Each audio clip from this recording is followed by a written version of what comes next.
मुन्नी झा आ एकटा बहुत सुंदर शिवजी के नचारी सुना रहल छी तऽ सुनू और नीक लागत तऽ कनि कमेंट लाइक जरूर कर देबै।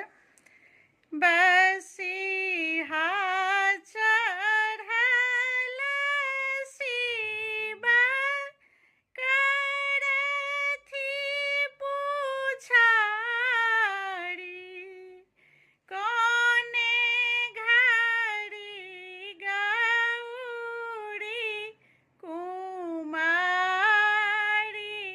गे माई, कोने घड़ी गौरी कुमारी गे माई।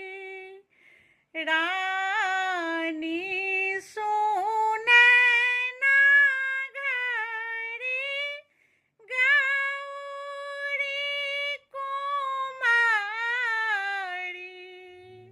शिव देली आसन बिछाई गे माई, शिव देला आसन बिछाई गे माई। घड़ी सबहारी बेली माई मनाए ना,